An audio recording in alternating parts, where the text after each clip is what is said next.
Hello, my friends. Today, I'm going to show you the process of submitting your cards to PSA. I'm going to take you through my process, and then we're going to go through the website. And I'm going to show you step by step how to submit your cards. It's not as hard as you think. And if you are a new user at PSA, I've got a discount code in the description. You can save $25 on your first PSA order. All right, to start things off, you're going to need a very clean surface. We're talking no dust particles, no cardboard particles whatsoever. There's a couple of different things you can use. A little microfiber cleaner like this. I like to do this first to get the bigger chunks off of the table, and then a lint roller is pretty handy. It'll get anything else that you miss, and you're going to want to keep these nearby because you need to constantly be doing this. There's little cardboard particles that fall off your cards all the time. And if one of those gets on your card for a submission, you will get docked for that. Besides your lint roller, a couple of things you're going to need handy are a grade master tool and a little magnifying glass. You can get these on eBay. They're very cheap, very affordable, and they help you with centering. So what you do is you take your card, we'll get to this, but you take your card, you put it behind, and you can find centering. I'll get into more detail with this in just a moment. You're also going to need a little magnifier, and this is all I need. You can use a grader's loop or whatever you want, or a magnifying glass. It doesn't matter. I don't use this that often. I only use this when I'm trying to see, like, is that actually some kind of a imperfection, or is that something I can just wipe off like that? Maybe get a good look at the corner. Like, is that corner dinged, or is there just a piece of cardboard hanging off like that? So that's why I use the magnifying glass. Another little beautiful thing about this is you can tell what point your card is, how thick your card is for top loaders like that. You just put your card up there and you can find, okay, am I going to need a 25, 35, 55 point, 75 point top loader? You're going to need a microfiber cloth, a clean microfiber cloth to wipe off any fingerprints or grime or any pieces of cardboard off the top of your card. And finally, you need to put on some gloves. I know it's uncomfortable and you can't get a good grip on the cards sometimes, but you got to wear a pair of gloves because they will dock you for fingerprints. And it's a nightmare if you don't wear these things and you're trying to keep your fingers on the edges. Trust me, just get a pair of gloves. It'll save you a lot of time and hassle. All right, our surface is clean, and you should probably do this beforehand. Have all your cards ready to go that you think are grade worthy. And what I do there is I grab make sure they're all out of your top loaders and soft sleeves. And I go through, and the first thing I do is just get an overall eye appeal for the card. Does this card look good? And that's all I'm looking for. And is it centered, basically, to your eye? Does it look centered? Now, that one looks thin on the bottom. That one looks a little thin on the bottom and maybe a little thick on the right, but we could go into further detail with that if we need to. Now, that one looks okay. Let's say that we've gone through all our cards and now we've got a few set aside. Let's take a look at this Julio a little bit better. So first things first, let's get out our centering tool. If you can't tell with just your eye, what you do is you line this up on the edges, the black edges. Make sure you get it as centered as possible. And once you do, what you want is threes all the way around. Now that's 50-50 centering, and threes all the way around are good. However, they do accept 60-40 centering, assuming there's nothing else wrong with the card and the only thing that's wrong is a 60-40 centering. You can still get a gem. So let's look. There's a little cheat sheet that it comes with, and if you're 60-40, that's a 3-2, okay? So it can also, all the different numbers, it shows you 50-50 is a 4-4 or a 3-3, depending on what the border looks like. So what we're trying to do is find the same border all the way around and see if this is centered. And I'm looking at the blue border all the way around, the light blue border, and it appears to be close to 3-3. It's not 3-2, so it's better than 60-40 centering. And it's a little tricky because these Topps Chrome, they have like two different layers of borders that go around. So if you're using a different layer on each side, it's going to throw it off. Now, I'm not going to submit this card, but I think it would probably be close enough. But that's not all. So we're just looking at centering here, assuming that everything else is perfect. What you got to do is wipe off all the little particles. You can probably see a few cardboard, paper particles, lint. I mean, this stuff is like a magnet for lint and particles. and you very carefully, very gently, just wipe off all the cardboard pieces. Sometimes what you think is a defect or like a dent or something like that is actually just a little piece that you can wipe right off. There's a little thing sticking up on the edge. Just run your finger along it. Make sure there's nothing sticking out. If you see something that's really bad, like see, we got a couple of dots here on the corner, and I don't know if that's paper yet, but make sure you take your cloth and you clean it off to the side, whip it around a little bit, get all the particles off of there, because you don't want a particle on here and then transfer it over to your card. So what I'm seeing is a couple of little dots in that corner, and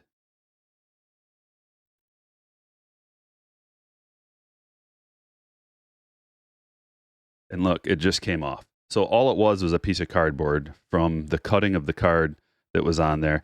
And this is the time-consuming process, getting every little piece of lint and dust off of your card, making sure that there's no fingerprints. But before you go through this whole process, make sure you turn it over and give it a quick once-over under the proper light. That's another thing I haven't talked about yet, lighting. As much light as humanly possible. Do not go into any area. If your living room doesn't have good lighting, don't do it in the living room. Go somewhere where the lighting is the best. Bring additional lighting with you. Every little piece of spotlight that you have extra in your house, the little clip-on lamps, shine it in every direction around your cards. I've got 1, 2, 3, 4, 5 lights on just this area right above me right now, so that I can put it at an angle and see if there's any scratches. So after you turn it around and make sure it's just okay on the back, you're looking for anything glaring. Centering doesn't matter as much on the back. I think you can get away with definitely 60-40 on the back. And make sure your corners are good. Make sure there's no scratches. As long as that's good, you can go through the process of just detailing the front of this card and get it under the right light. See if you have any scratches. Now, I don't know if you can see this, but I see a little scratch going right down the middle of that Julio. Right there. Sometimes those scratches are just surface scuffs. And if you wipe that off, it's just like a smear of grease or like a smear of something that it'll wipe right off of there.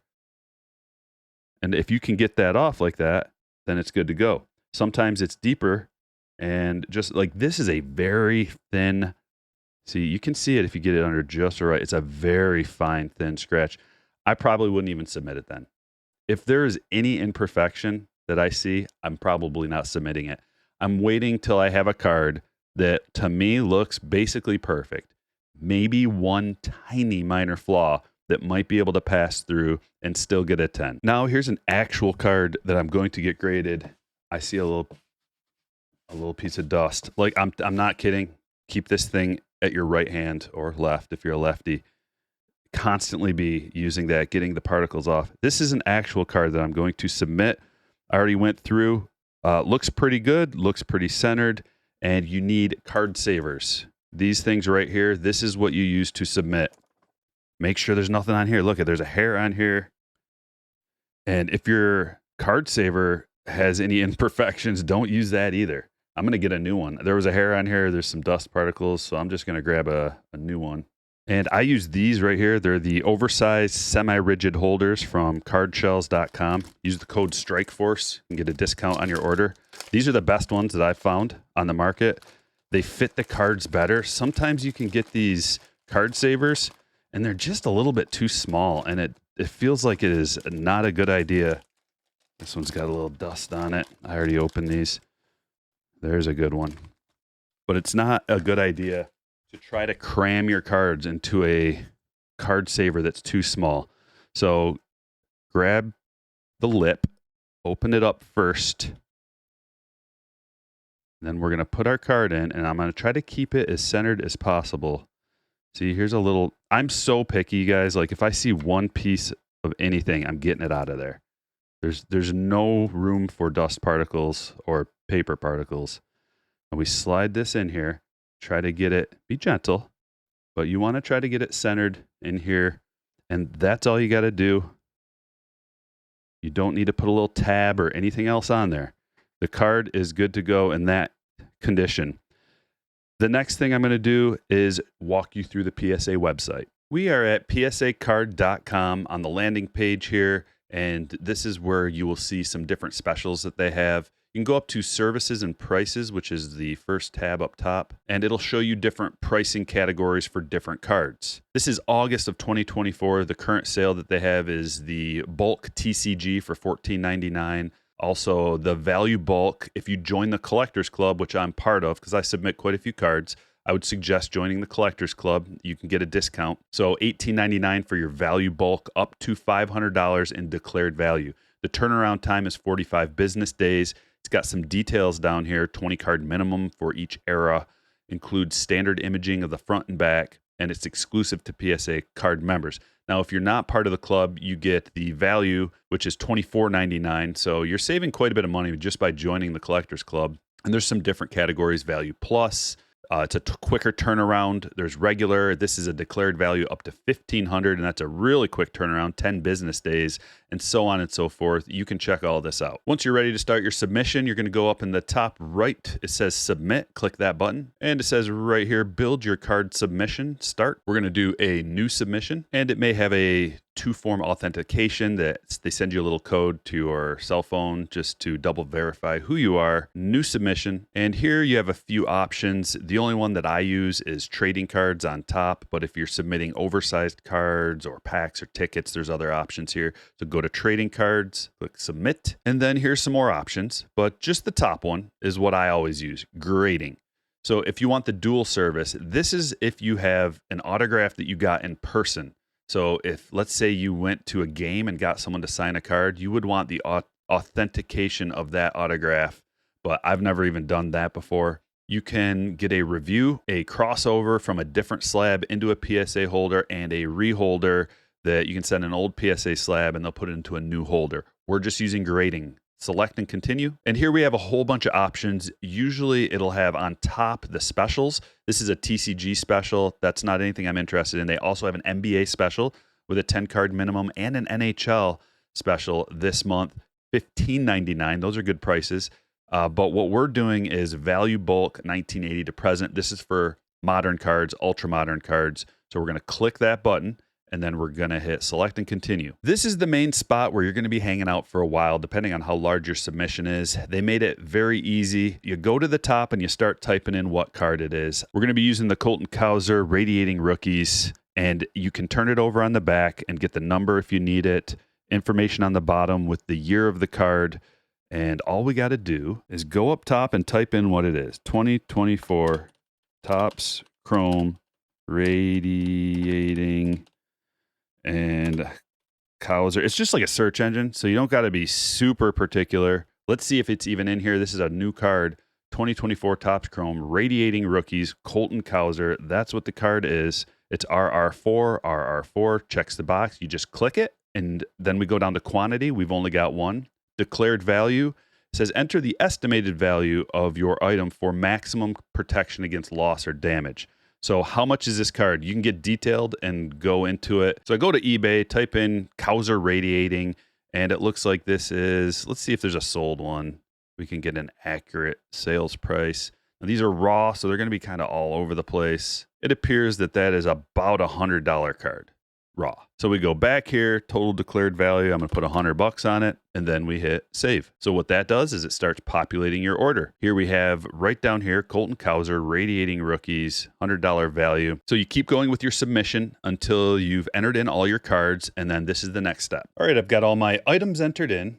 And once you've got everything you want in your submission, you hit proceed to checkout. And then you've got options here, how you want to ship it. It says recommended, purchase a prepaid shipping label. If that's what you want to do, you can click there and it'll give you an option to ship. But I do the ship on your own option. You can get your items sent right to the PSA vault and they'll hold on to them for you, or you can click the option that says ship items back to me. So I'm going to do ship on your own and ship items back to me. You'll have to put a return address in there, and you'll also have to put your credit card information, however you're going to be paying, and it'll automatically be marked insured shipping. That's the one I use as well. Then once you've got your credit card information in, make sure your credit card is up to date, because that's the one they'll be charging. If it's not up to date, they're going to have to email you and get updated information. But then you hit review order, then go to add promotion code. If you want to use my discount code, it's Stryker25, Stryker 25, and you'll get $25 off your first order through PSA. Then hit review order, and you'll have a chance to review your order and edit it if need be. You have to click this box so that you acknowledge the terms and conditions, and then